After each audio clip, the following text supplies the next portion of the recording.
محمد حسین ہیں جی میاں والی، انہوں نے تو دکھتی رگ پہ ہاتھ رکھ دیا، تو میری اس رگ پہ ہمیشہ میرا اپنا ہاتھ رہتا ہے۔ میں اخلاقیات کا اتنا بڑا ماتمی ہوں اس ملک میں نے یہ پڑھی نہیں کسی اخبار میں، میرے لیے نئی ہے یہ خبر، نہیں ہے۔ کیریکٹر ہمارا اجتماعی کیا ہے وہ میرے لیے نیا نہیں ہے، آپ بھی جانتے ہیں، میں بھی جانتا ہوں۔ محمد حسین صاحب میاں والی سے کہتے ہیں جی، یہ خبر کے مطابق جاپان میں پاکستان سے کورس کرنے گئی 18ویں گریڈ کی خاتون افسر کو چوری کے الزام میں گرفتار کر لیا گیا۔ جاپان میں پاکستانی سفارت خانہ اب موصوفہ کی رہائی کے لیے کوششیں کر رہا ہے اور اس کے لیے ماہر وکیل کی خدمات حاصل کی جا رہی ہیں۔ حیرت اس بات پہ ہے کہ اگر 18ویں گریڈ کی ایک خاتون افسر کا یہ حال ہے تو موقع ملنے پہ ایک عام پاکستانی کا طرز عمل کیا ہوگا۔ محمد حسین صاحب، آپ کوئی نئی اور انوکھی بات تو کر نہیں رہے۔ یہاں اگر کسی بندے کی دیانت اور امانت کا پتہ لگے تو سچی بات ہے، یقین نہیں آتا وہ دیانتدار ہے۔ آپ کی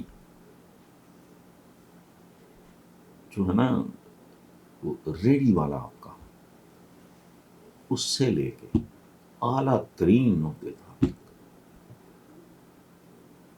بنیادی طور پہ یہ بددیانت لوگ ہیں جو اسکینڈینیویا سے آئی ہوئی ایمبولینسز کو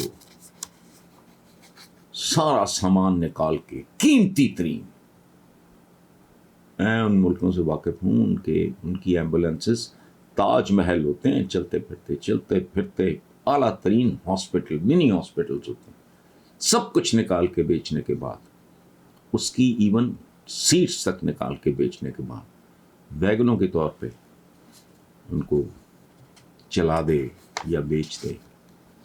ریڈی والے سے لے کے یہ بات اہم آدمی، خبریں چھپ چکی ہیں اس لیے میں اپنی زبان کیوں گندی کروں۔ وہاں یہ ایک نیشنل کیریکٹر ہے ہمارا، روز پنجاب فوڈ اتھارٹی کے چھاپوں کی خبریں، 2 نمبر پانی، 2 نمبر خوراک، 2 نمبر دودھ، پتہ نہیں کیا ہے، 1 نمبر 2 نمبر پولیٹیشین ہم نہیں جانتے۔ اب پچھلے دنوں کو اغوا کر کے بندے کو لے گیا، اس کا گردہ نکالا، مر گیا بیچارہ نارملی، حالانکہ ایک گردے پہ بندہ سروائیو پتہ نہیں کیسے نکالا ہوگا۔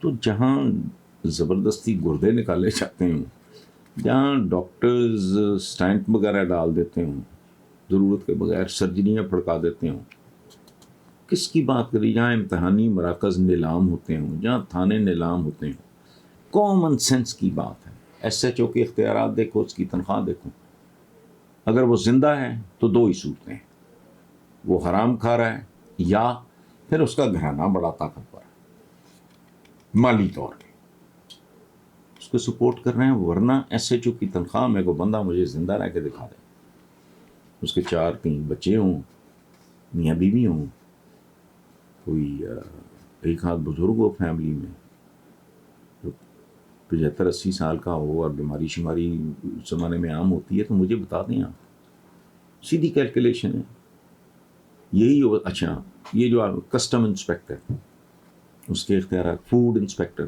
ڈرگ انسپیکٹر، ان کی کبھی سیلریز تو پتہ کریں۔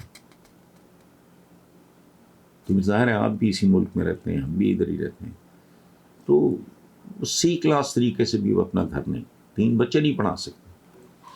تو آپ کہہ رہے ہیں 12